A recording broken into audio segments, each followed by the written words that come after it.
Muy buenos días. Voy a presentar el tema del día de hoy, que se titula La afectividad humana. En el fondo del Zoom, en la imagen, vemos algunos personajes que son de una película que se llama Intensamente.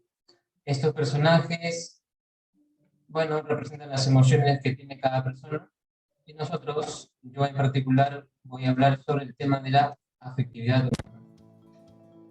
Aquí está mi nombre, seminarista, la fecha de hoy, el curso, y pues el docente, el padre Miguel Chuquitas, la foto de referencia. Afectividad y subjetividad. La afectividad es la cualidad del ser psíquico de convertir en experiencia interna cualquier contenido de conciencia. Esto es, que la persona tiene esa cualidad de que lo externo puede hacerlo íntimo, parte de sí, experimentarse también a sí mismo. La afectividad se sitúa en una zona intermedia, en la que se une lo sensible y lo intelectual. Y también pues da una referencia al elemento espiritual que es el alma y el elemento corporal del que está compuesto todo ser humano. Sin embargo, los afectos escapan a todo análisis reflexivo.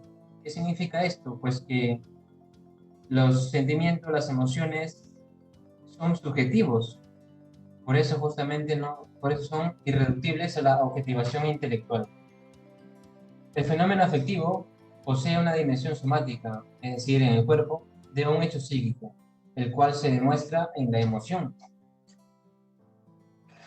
Emociones y sentimientos. Hay elementos comunes, sin embargo, emociones y sentimientos se diferencian en poco, pero no es posible identificarlos. Como primer elemento tenemos el objeto desencadenante. Esto quiere decir que siempre habrá una causa que pone en marcha el mecanismo emocional. Por ejemplo, si yo me encuentro con una persona, un amigo de mi promoción de colegio que no veo hace tiempo, pues me sentiré muy alegre. Y si me encuentro con alguien que no deseo ver, pues me sentiré contrario, ¿no? Luego está la perturbación anímica. Esta es la impresión subjetiva de la realidad externa. Por ejemplo, vemos aquí a un señor corriendo, llega mirando el reloj, obviamente ya es tarde, está sudando, ¿no? Está perturbado anímicamente. Estaba tranquilo, estaba desayunando bien, pero ve que ya es tarde, entonces va corriendo al trabajo. La alteración orgánica o síntomas físicos. ¿Qué quiere decir esto? Pues que lo veremos más adelante también, que dentro del cuerpo se producen unas reacciones. Por ejemplo, en el ritmo cardíaco, en la presión, o también las glándulas lacrimales. Por ejemplo, vemos a la señorita que está aquí como que llorando. También pues en cuanto al cuerpo tenemos escalofríos, ¿no? O sonreímos, o nuestro rostro cambia de apariencia. Y por último tenemos la conducta práctica. La etimología de emociones significa movere, moverse obviamente, y el prefijo e, moverse hacia algo, con una finalidad. La conducta práctica, entonces, es la manifestación de las emociones. Si yo veo algo que me gusta, pues me siento atraído, me emociono, veo un fútbol, un partido, pues grito, ¿no? Pero si me pongo a ver noticias, lo rechazo porque hay mucha violencia o muchas cosas que no nos gustan. Entonces las emociones nos impulsan a actuar. Además, estos cuatro elementos que tenemos aquí son necesarios para definir una emoción o la emoción. Aquí tenemos otras cosas acerca de la emoción. Las emociones se caracterizan por una perturbación brusca, así impulsiva, por decirlo así, y profunda de la vida psíquica y fisiológica. Tenemos aquí las reacciones fisiológicas, las reacciones viscerales, las musculares y las expresivas. Ya esto se habló hace un momento, ¿no? En cuanto a las reacciones, aquí la tenemos, la alteración orgánica o síntomas físicos. Dentro de este elemento se encuentran estos tres apartados. En cuanto a las reacciones viscerales, vemos ahí el corazón latiendo, pues hace referencia a la aceleración o retardo del ritmo cardíaco. La respiración se vuelve más, no sé, más rápida, menos con el miedo, pues uno se queda sin aliento. Y también, pues, no solo el corazón, sino también el sistema glandular, por ejemplo, hace que comencemos a llorar o a sudar frío. Por otro lado, las reacciones musculares, como los escalofríos, vemos ahí un niño ahí, o los temblores, pues, también forman parte de las emociones. Si veo algo que me asusta, pues empiezo a temblar o siento mucho frío también, ¿no? Esto me hace acordar un poco sobre el tema del sentir. Muchas personas pues hacen referencia al sentimiento como algo interno o externo. Por ejemplo, siento frío, pero también decimos siento miedo, siento tristeza, ¿no? En esos dos ámbitos también se manifiestan las emociones o los sentimientos. Por último, las reacciones expresivas se refiere a la expresión del rostro. Tenemos ahí la risa, ¿no? La risa de una persona o el llanto mismo, una cara así, no sé, una cara de miedo, una mirada de tiburón. Esto es en cuanto a las emociones. Por otro lado, en cuanto a los sentimientos, las reacciones fisiológicas son mucho más difíciles de captar. ¿Por qué? Porque los sentimientos son menos intensos que las emociones, pero igual tienen algunas cosas en las que se puede notar. Por ejemplo, aquí, reacciones corporales, actitudes y expresión del rostro. Una persona que no le gusta estar sentada a la misma mesa con otra, pues va a poner una cara así de disgusto. O pues si le sucede una noticia que le impacta, pues se siente triste.